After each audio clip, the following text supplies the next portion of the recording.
Izinkan saya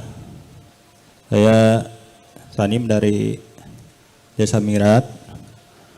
Punten Buya, tadi nyambung dari pertanyaan Bapak Kiai Mansur, bahwa Allah itu esa hanya satu-satunya.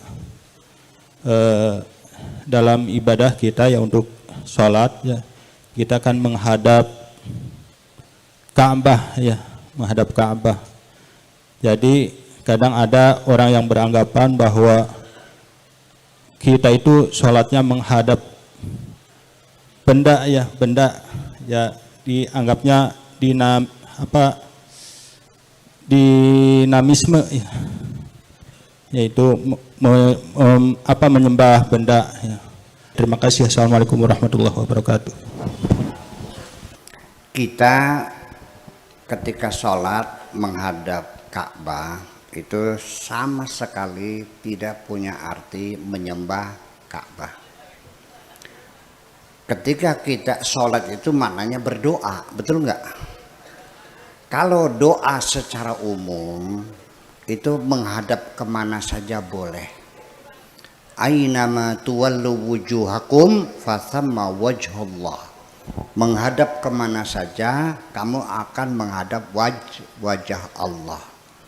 Ya, tidak ada barat, tidak ada timur, semuanya Allah di mana saja ada.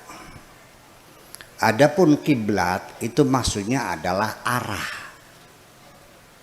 Tujuan utamanya adalah untuk mempersatukan umat supaya punya arah yang sama. Itu dari awal itu kalimat tauhid itu menuju kepada persatuan. Sehingga sholat itu sendiri sebetulnya adalah misi daripada kalimat tauhid tadi. Orang bersatu itu kan harus diupayakan, bukan hanya dikumpulin saja. Nah, sholat itu artinya kita disuruh bersilaturahmi, disuruh bertemu dengan tetangga sehari 5 kali. Subuh, duhur, asar, maghrib bisa ketemu lagi. Terjadilah komunikasi. Kalau orang tiap hari ketemu dengan tetangga, siapa di Desa Mirat yang sedang sakit kita tahu. Karena kita akan bertanya, Assalamualaikum, gimana sehat? Lagi sakit katanya. Oh ya, sakit apa? Anu. Yang nanti ketemu lagi gimana? Oh ini berangkat ke Saudi di TKW. Oh ini pulang dari TKW. Ini orang lagi nyalon kuwu. Ya. Semua informasi dulu belum ada HP, Pak. Harus ketemu langsung, betul nggak? Nah, jadi dengan pertemuan rutin sehari 5 kali itu membangun komunikasi yang produktif. Satu, menuju satu persatuan. Kemudian lagi, orang masuk masjid. Di dalam masjid ada nggak aturan orang kaya sebelah kanan, orang miskin sebelah kiri, ada nggak? Pak Camat di depan, lebih di belakang, gitu ada nggak? Nggak ada. Aturannya gimana? Siapa yang datang dulu, duduknya di depan. Yang datangnya terlambat, duduknya di belakang.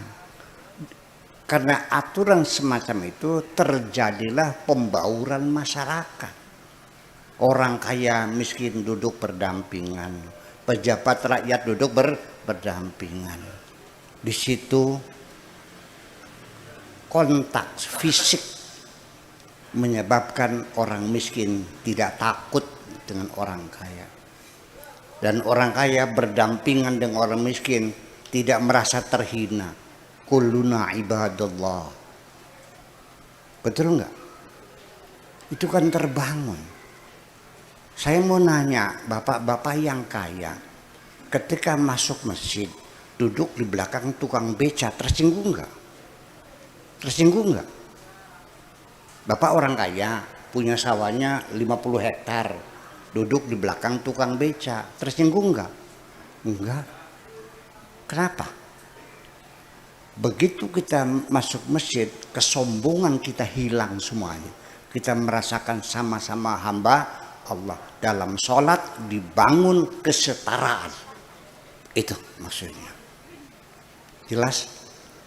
itu mendukung visi misi Kanjeng Nabi kalimat tauhid, sampai zakat pun itu artinya orang kaya harus ngasih makan orang miskin. Innama shadaqatu lil fuqara wal masakin. Naik haji itu konferensi internasional. Ya, setiap minggu satu desa kita rapat. Ya, dikasih pidato 2 kali. Hari apa tuh? Hari Jumat. Betapa hebatnya. Jadi semua ibadah-ibadah itu semuanya mendukung kalimat itu tauhid, kata persatuan. Nah, ketika sholat menghadap kemana, bagaimana caranya, itu maksudnya sudah bukan undang-undang lagi, sudah juknis dan juklak. Kenapa menghadap ke kiblat, ke Ka'bah? Karena Ka'bah itu sebagai kiblat untuk mempersatukan umat Islam, dan kiblat itu bukan Ka'bah. Kiblat itu maknanya arah. Dulu pernah kita mau sholat menghadap Masjidil Aqsa, balik lagi menghadap Masjidil Haram. Yang disembah bukan batu, itu hanya arah. Nah, makanya di dalam sholat itu ada orang yang membaca mustaqbilal qiblati, ada yang bilangnya mustaqbilal ka'bati. Usolli fardhu dhuhri 4 raka'atin mustaqbilal, di sini kiblat itu ka'bati. Kiblati. Kalau di Jakarta banyak mustaqbilal ka'bati. Apa bedanya? Bedanya gini. Kalau mustaqbilal ka'bati sulit terjadi karena Ka'bah tidak kelihatan oleh kita.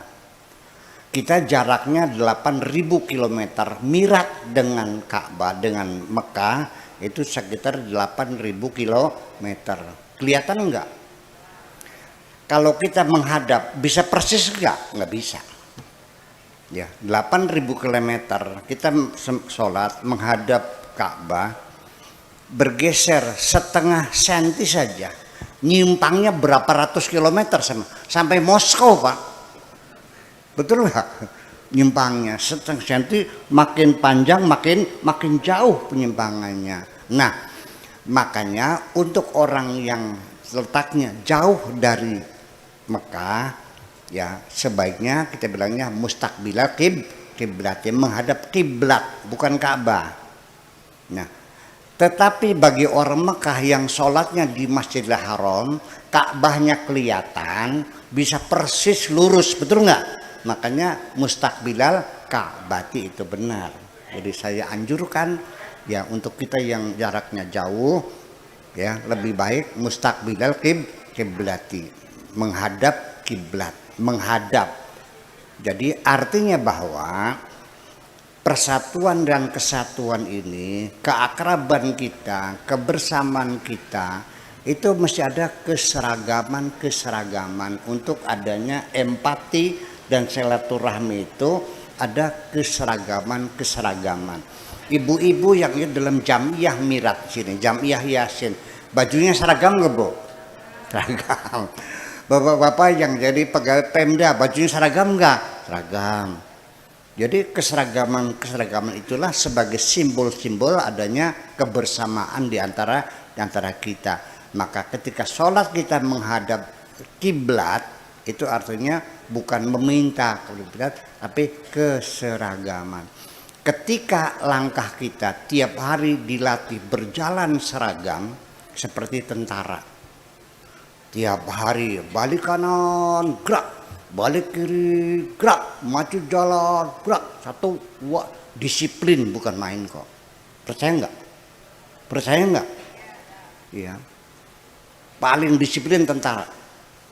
Kenapa? Setiap hari ada penyeragaman langkah. Nah, itulah makanya jadi aneh sholat ini. Kenapa kita sholat makin rajin sholat berjamaahnya, semakin rajin bertengkarnya, berarti tidak tepat sasaran. Betul nggak? Kan aneh. Nah, itulah makanya sekali lagi kita memperbaiki kekurangan yang ada pada diri kita. Barangkali sholat kita ini belum sempurna, banyak salahnya, diperbaiki enggak? Jangan pernah menganggap diri kita sudah sempurna sholatnya. Masih banyak yang perlu kita perbaiki sholat kita. Betul nggak Pak? Oke. Ibu-ibu buka sejadah. Mau sholat Bu ya? Buka sejadah. Menurut pikiran ini kiblatnya kurang pas. Digeser nggak? Gesernya pakai tangan apa pakai kaki? Bagus.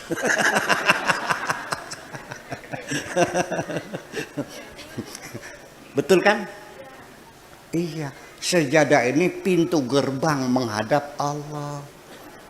Ibu-ibu datang ke rumah saya, ngetok pintunya pakai kaki, ditajong. Saya buka pas saya tampar. Lah iya dong, itu aja udah kelihatan. Nih bapak-bapak, setiap sholat ngantongin duit, betul nggak? Betul nggak? Duit ini muter-muter kan? Dari warung pondok bambu, nanti pindah ke warung orang yang non muslim yang dagangan babi, kadang-kadang jatuh ke got, anak-anak dikeringkan saja. Bapak yakin nggak uang-uang yang beredar itu dijamin suci? Yakin nggak? Kenapa dikantongin? Banyak yang harus kita perbaiki. Banyak yang harus kita perbaiki. Jangan menganggap sholat kita sudah sempurna. Itu yang jadi persoalannya. Banyak sekali. Ya kenapa? Karena kita merasa sudah sempurna. Jangan pernah merasa sempurna. Nabi Muhammad sendiri, sekalipun di Al-Quran dikatakan wa innaka la'ala khuluqin azim, akhlakmu sangat hebat. Laqad ghufira laka ma taqaddama min dzambika wa ma ta'akhkhara. Semua dosamu sudah diampuni semua. Nabi Muhammad tetap selalu memperbaiki diri. Betul nggak? Ya, makanya yuk ngajinya terus. Jangan sekali selalu muludang aja. Nanti ibu-ibu kalau majelis salim tuh hanya jangan baca Yasin terus bubar. Panggil ustadz, panggil kiai, kasih pengajian 10 menit, 12 menit, lalu silakan baca Yasin bersama-sama. Ilmu pengetahuan terus ditingkatkan. Thalabul ilmi faridatun ala kulli muslimin wa muslimatin minal mahdi lahdi. Oke.